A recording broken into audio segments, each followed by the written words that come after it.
Micro economics का मेरा favourite chapter. क्या मैंने पहले भी किसी और चैप्टर के लिए ऐसा कहा है? कंज्यूमर इक्विलिब्रियम में कुछ चीजें मुझे बड़ी मजेदार लगती हैं, बट ये मेरा फेवरेट। आपको भी मजा आएगा, जल्दी मजा आएगा। बट इसके कुछ प्री रिक्विजिट्स हैं।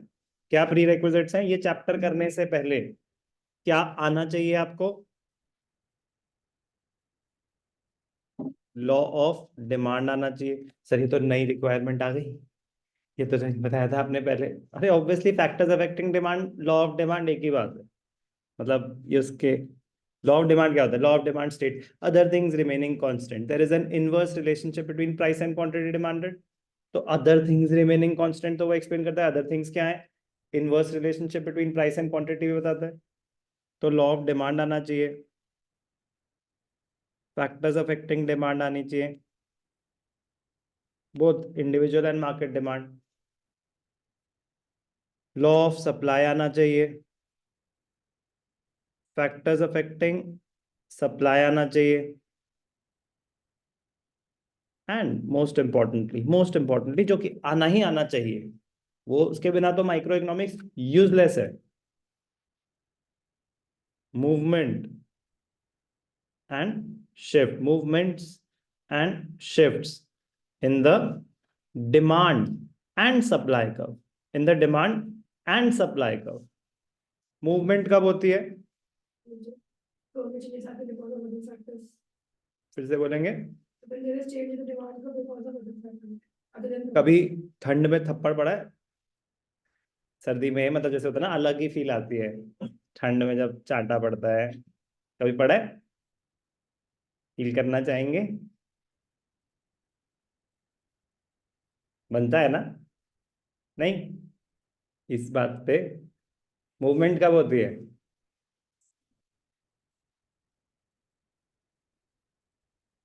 ऑपोजिट। गलत बटन दब गया। ऐसे नहीं कर सकते। मूवमेंट मूवमेंट होती है, and you have to be specific. आपका आंसर 99% करेक्ट था, 100 नहीं बोलूंगा मैं। मूवमेंट ऑफ द कर्व होगी when there is change in the price of the commodity itself. Change in price नहीं, अरे प्राइस तो अदर गुड्स का भी चेंज हो सकता है, रिलेटेड गुड्स भी हो सकते हैं। आप समझो एक वर्ड आप आंसर चेंज करता है, फिर हमें लगता है कि बिना बात के नंबर कटे। नहीं, एक वर्ड पूरा आंसर चेंज कर सकता है when there is change in the price of the commodity. कौन सी कमोडिटी? तो you have to specify of the given commodity और the commodity itself. You have to be very specific. Economics में you have to be very specific. This is not social science. मतलब एक होता है ना कि ठीक है, मतलब उसमें कहानी थोड़ी बहुत आगे पीछे चल जाएगी, you have to be in the right direction. नहीं, यू हैव टू बी, ये लॉज हैं, लॉज में ना मार्जिन ऑफ एरर, मतलब लॉ, लॉ होता है। लॉ का होता है कि यही है बेटा, इसमें राइट लेफ्ट नहीं हो सकता। तो ये सब कुछ लॉज हैं, तो उसमें एक एक वर्ड पूरा मीनिंग चेंज कर सकता है। Be careful, be careful. तो अभी क्या मतलब, अभी आप रिवाइज कर रहे होगे ना, तो ये नहीं चल बस हेडिंग हेडिंग, बिजनेस स्टडीज नहीं है ये। बिजनेस स्टडीज नहीं है ये कि आपने बस हेडिंग करी और बाकी कहानी आप अपने आप लिख लेंगे। हाँ शायद लिख लेंगे अगर आपकी अंडरस्टैंडिंग परफेक्ट है तो, वरना please understand the content also और learn the content. Learning without understanding, उसको बोलते हैं रट्टा मारना, वो नहीं करना कभी भी। First understand point, you have to be precise. आधे वर्ड्स मिस होंगे, मार्क्स नहीं मिलेंगे, उनके ऊपर होगा वो कितने दें। अभी रिवीजन करने इसलिए बता रहा हूँ कि इन चीजों का ध्यान रखना। डेफिनेशन एग्जैक्ट होनी चाहिए, वर्ड्स मिस नहीं होने चाहिए। जो भी करो अच्छे से करो। Law of demand, factors affecting demand, ये सब पता होना चाहिए। चलो अब शुरू करें। क्यों पता होना चाहिए सर? क्योंकि पहले हमने पढ़ा कंज्यूमर का बिहेवियर, फिर हमने पढ़ा प्रोड्यूसर का, अब हम पढ़ रहे हैं मार्केट का behaviour. A market is set to be in equilibrium. हमें पढ़ना है प्राइस डिटर्मिनेशन। किस चीज का प्राइस डिटर्मिनेशन? क्या, कौन सा प्राइस डिटर्मिन कर रहे हैं? किसी भी कमोडिटी का। कह रहे किसी भी कमोडिटी का अगर प्राइस डिटर्मिन करना है तो कौन डिसाइड करेगा? मार्केट। मार्केट मतलब market forces, market forces of demand and supply, market forces of demand and supply. When is a consumer said to be in equilibrium? When he maximizes his total satisfaction. When is a producer said to be in equilibrium? When he maximizes his profits. When is the market said to be in equilibrium? The market is said to be in equilibrium when the quantity demanded of a commodity is equal to quantity supplied.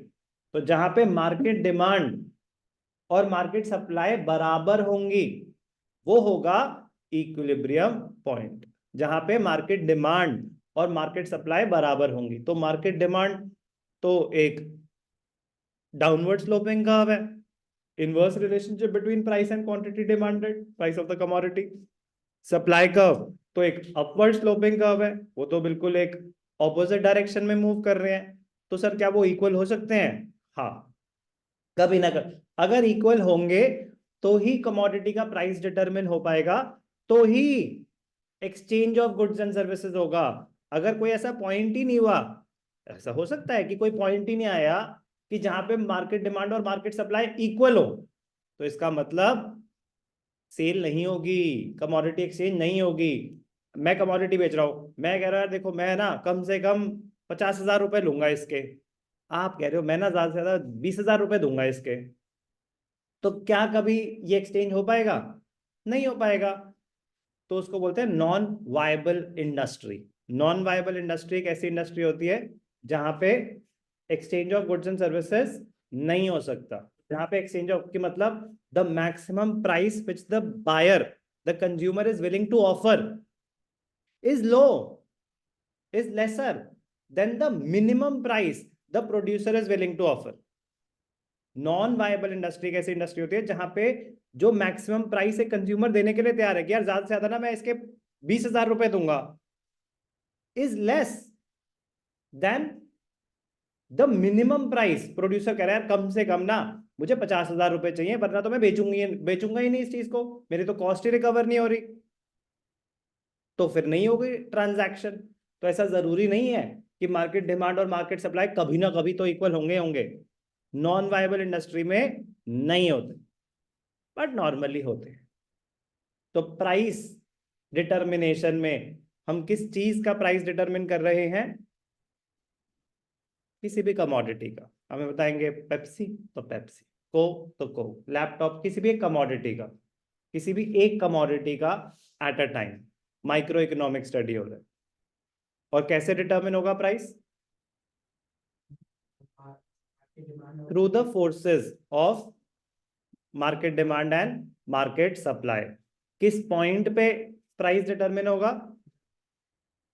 उसको बोलते हैं market equilibrium, when the market demand is equal to the market supply. कोई भी doubt? Clear? अब शुरू करेंगे।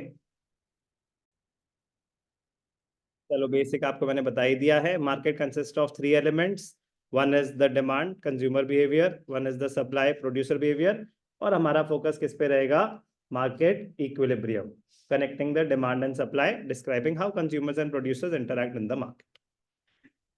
बहुत ही important question, 4 marker के लिए, 5 मार्कर के लिए, 6 मार्कर के लिए। डिटर्मिनेशन ऑफ मार्केट इक्विलिब्रियम हमारे कोर्स में सिर्फ और सिर्फ determination of market equilibrium under perfect competition ही है, ठीक है ना? सिर्फ और सिर्फ परफेक्ट कंपटीशन में ही है।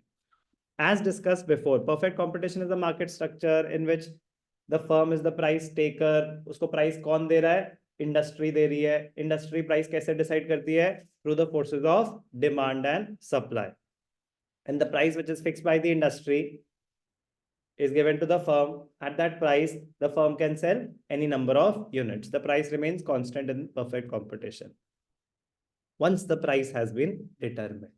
तो उससे पहले जो फिक्स प्राइस है वो तो फर्म को मिला, firm is the price taker. Price maker कौन है? इंडस्ट्री। तो हम ये पढ़ रहे हैं कि इंडस्ट्री प्राइस डिटरमिन कैसे करेगी।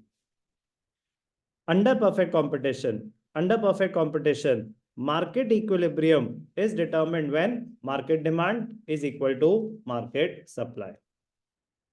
Market equilibrium is equal to is determined when market demand is equal to market supply. कोई बेटा अब ध्यान से देखना, मार्केट डिमांड क्या होता था? Sum of individual demand. Market supply क्या होता था? Sum of individual supply. Please, both market demand and market supply act as counteracting forces. counteracting demand, consumer के पॉइंट ऑफ व्यू से बात कर रहा है, वो तो एक इनवर्स रिलेशनशिप बता रहा है, वो तो डाउनवर्ड स्लोपिंग कर्व है। सप्लाई प्रोड्यूस, कंज्यूमर कह रहा है और कम करो मैं और ज्यादा लूंगा, और कम करो मैं और ज्यादा लूंगा, प्रोड्यूसर कह रहा है और प्राइस बढ़ाओ मैं और ज्यादा दूंगा। तो बिल्कुल दो ऑपोजिट बातें कर रहे हैं, कैसे होगा इनका मिलन? कुछ तो करना पड़ेगा। Market equilibrium is determined when the quantity demanded of a commodity becomes equal to quantity supplied. Market demand and supply are moving in opposite direction, but equilibrium is determined when they intersect each other, when the market demand is equal to market supply, when the quantity demanded is equal to the quantity supply. कह रहे चलो शुरू करते हैं कहानी से। कह रहे जब प्राइस 2 रुपए था, चॉकलेट बताओ 2 रुपए, खाने का भी मन ना करे, काश 20 रुपए लिखा होता। कोई बात नहीं, मैं चेंज नहीं कर सकता। 2 रुपए की चॉकलेट है, अगर 2 रुपए की है तो कंज्यूमर कितनी लेना चाहते हैं? 100 लेना चाहते हैं, और प्रोड्यूसर कितना देना चाहता है?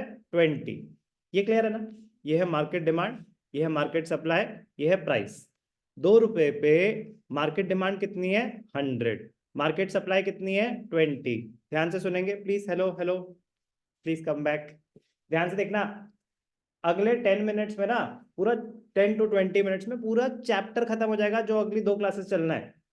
जो कॉन्सेप्ट है ना, वो नेक्स्ट 10-20 मिनट्स में ही है। कंज्यूमर चाहते हैं 100 यूनिट्स 2 रुपए पे, प्रोड्यूसर बेचना चाहता है 20 यूनिट्स, तो क्या होगा? क्या कंज्यूमर्स को मिलेगा सामान? There will be shortage, there will be massive shortage. तो ये क्या सिचुएशन है? Market demand is more than the market supply. What happens when market demand is more than market supply? It is a situation of excess demand. पूरे chapter में 2 ही situation identify करनी होंगी, या तो है जी एक्सेस डिमांड, या है एक्सेस सप्लाई। पहुंचना कहां है? इक्विलिब्रियम तक। तो अभी मैं बात कर रहा हूं एक्सेस डिमांड की। What happens when there is excess demand? मैं बता रहा हूं what happens when there is excess demand. उससे पहले एक्सेस डिमांड कब होगी, ये बात क्लियर है? When the market demand is more than the market supply. Demand ज्यादा है सप्लाई से, that is a situation of excess demand. तो there will be shortage of product in the market. तो शॉर्टेज, अब कंपटीशन किस में होगा? बायर्स में या प्रोड्यूसर्स में? जो भी ज्यादा होते हैं ना, कंपटीशन हमेशा वहां होता है। ये हमेशा सिंपल सी लाइफ का असूल है। जिस चीज के लिए ज्यादा लोग अप्लाई कर रहे हैं, कंपटीशन वहां ज्यादा है। तो यहाँ पे बायर्स 100 है और सेलर्स 20 हैं, तो कंपटीशन अमंग द बायर्स है या अमंग द सेलर्स है? ठीक है ना? सिंपल सी बात कि एक जॉब है, वहां पे 100 एप्लीकेंट्स है, एक जॉब है वहां 5 एप्लीकेंट्स हैं, तो कंपटीशन कहाँ ज्यादा है? यहाँ पे 100 एप्लीकेंट्स है। कॉलेज की सीट ले लो, स्कूल की सीट, कोई भी, जहाँ पे ज्यादा एप्लीकेंट्स है कंपटीशन वहां ज्यादा है, तो कंपटीशन अमंग द बायर्स ज्यादा है। तो एज अ बायर अगर कंपटीशन ज्यादा है तो क्या होगी आपकी फीलिंग, कि आप क्या बोलोगे प्रोड्यूसर को? भाई तू मुझे बस सामान दे दे, चाहे थोड़ा सा एक्स्ट्रा ले लियो। यस और नो? अब आपके बायर्स के बीच में कंपटीशन है, the buyers would be willing to pay extra money, pay higher price for the commodity, because market में से 20 यूनिट्स अवेलेबल है and demand is for 100। So what happens when there is excess demand in the market? There is competition among the buyers. There is competition among the buyers. Buyers are willing to pay a higher price for the commodity. Producers take advantage of the situation. They increase the price. They increase the price. What happens when they increase the price? What happens when they increase the price? Price बढ़ रहा है, तो law of demand क्या कहता है? When the price rises, law of demand operate होगा, demand गिरनी शुरू हो जाएगी। लॉ ऑफ सप्लाई ऑपरेट होगा, प्राइस बढ़ा है, सप्लाई बढ़नी शुरू हो जाएगी। तो क्या हुआ? डिमांड, प्राइस बढ़ने की वजह से, प्राइस बढ़ने की वजह से डिमांड गिरी। यहाँ पे एक छोटा सा मिसप्रिंट है, दिस इज 80। प्राइस 2 से 4 हो गया, डिमांड बढ़ेगी या गिरेगी? Because of the law of demand हमें ये सब बताना पड़ेगा कि when the price rises, producer तो बढ़ाएंगे ना प्राइस, शॉर्टेज है प्रोडक्ट की, शॉर्टेज है, इतनी शॉर्टेज है, ये शॉर्टेज माइनस में है, सरप्लस प्लस में है, तो शॉर्टेज है 80 की, शॉर्टेज, प्रोड्यूसर खुश, हमारा सामान तो भैया बिक रहा है, बढ़ाओ प्राइसेस। तो what happens when the prices are increased due to the operation of law of demand? demand starts falling due to the operation of law of supply. Supply starts rising. Demand गिरी, supply बढ़ी. अब demand कितनी हो गई 80, supply कितनी हो गई 40. क्या शॉर्टेज कवर हो गई पूरी? अभी क्या सिचुएशन है? सेम सिचुएशन है सर. मार्केट डिमांड अभी भी मार्केट सप्लाई से ज्यादा है, तो still we are experiencing excess demand in the market. Still we are experiencing excess demand in the market. What happens when there is excess demand? There will be competition among the buyers. The buyers would be willing to pay a higher price. Producers will take advantage of the situation. They will increase the price. When the price increases due to the operation of law of demand, the demand falls. Due to the operation of law of supply, supply rises. तो demand और गिरेगी, supply और बढ़ेगी. अब जाके क्या हो गया? Market demand has become equal to market supply. तो क्या एक्सप्लेन करा अभी मैंने आपको? Situation of excess demand. Situation of excess demand. What happens when there is excess demand? ध्यान से देखेंगे. Excess demand. Excess demand refers to a situation when the quantity demanded is more than the quantity supplied at a particular price. तो 2 रुपए पे 100 था demand, 80 थी supply, there was excess demand. 4 रुपए पे 80 थी डिमांड, 40 हो गई थी supply, still there was excess demand. तो at a particular price when the quantity demanded is more than the quantity supplied, we are experiencing excess demand. Now अब इसको बोलते हैं चेन इफेक्ट्स. क्या बोलते हैं इसको? Chain effects. चेन इफेक्ट्स मतलब सीक्वेंस ऑफ इवेंट्स. मतलब one thing will lead to another. Chain का मतलब होता है एक दूसरे से जुड़े हुए हैं ये कॉन्सिक्वेंसेस.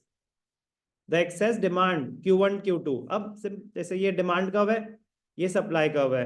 अब अगर प्राइस बहुत लो था, जैसे कि 2 रुपए था, तो 2 रुपए का अगर प्राइस है तो डिमांड ज्यादा होगी या कम होगी? बहुत ज्यादा होगी डिमांड. तो 2 रुपए पे डिमांड तो इतनी थी, सप्लाई कम होगी या ज्यादा होगी? सप्लाई तो भैया इतनी सी थी, 2 रुपए पे ये है सप्लाई, और कंज्यूमर्स तो लाइन लगा के खड़े हुए हैं. बिकेगा सामान? है ही नहीं इतना सामान. देयर विल बी, सामान तो बिकेगा सर, लेकिन शॉर्टेज है, सिचुएशन अलग है. शॉर्टेज है, there will be excess demand. तो ये जो गैप है Q1 Q2, इतनी शॉर्टेज है, इतनी शॉर्टेज है. क्लियर है? The excess demand of Q1 Q2 will lead to competition. Keywords हैं ये. There will be competition among the buyers as each buyer wants to have the commodity. Buyers would be ready to pay higher price to meet their demand, which will lead to rise in price. तो पहली situation excess demand, ठीक है. उसकी वजह से क्या हुआ? Competition among the buyers. फिर उसकी वजह से क्या हुआ? दे आर रेडी टू पे हायर प्राइस. उसकी वजह से क्या हुआ? Rise in price. तो ये इंटर रिलेटेड इवेंट्स है कि नहीं है? तो क्या मैं बोल सकता हूँ कि मतलब अगर मैं बोलता हूँ कि when there is excess demand there will be rise in price, am I wrong? I am not wrong, but I am skipping a few events कि भैया why is excess demand leading to a rise in the price. तो मुझे बताना पड़ेगा excess demand, quantity demanded is more than the quantity supplied, there is competition among the buyers because of which buyers are willing to पे अ higher price, therefore the price rises. इसलिए इसको chain effects बोलते हैं. समझ आया मैंने क्या बोला? तो समझ तो है, लेकिन इतनी सारी बातें हम याद कैसे करेंगे? याद तो नहीं करनी ना, समझना है. सीक्वेंस है, सीक्वेंस है, तो सीक्वेंस समझ लोगे तो फिर आराम से बताओगे ना. अब बताओ, अभी भी सीक्वेंस खत्म नहीं हुई, तो शुरुआत है, इसमें बता रहा हूँ कि चेन इफेक्ट्स क्यों बोलते हैं इसको. तो बढ़ गए प्राइसेस, अब क्या होगा? With increase in price market demand गिरेगी. क्यों? Because of law of demand. Market supply बढ़ेगी. क्यों? Because of law of supply. वो तो सिंपल सा बस वर्ड यूज करेंगे, अज्यूमिंग. पता है ना, पता ही होना चाहिए कि लॉ ऑफ डिमांड क्या था, लॉ ऑफ सप्लाई क्या था. डिमांड गिरनी शुरू हो गई, सप्लाई बढ़नी शुरू हो गई। कब तक चलेगा ये सिलसिला?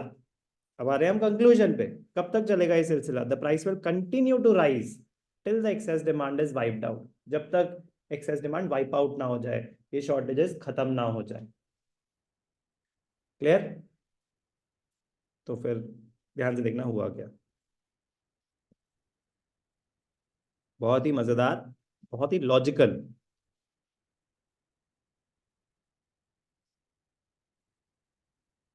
ये है जी हमारी डिमांड,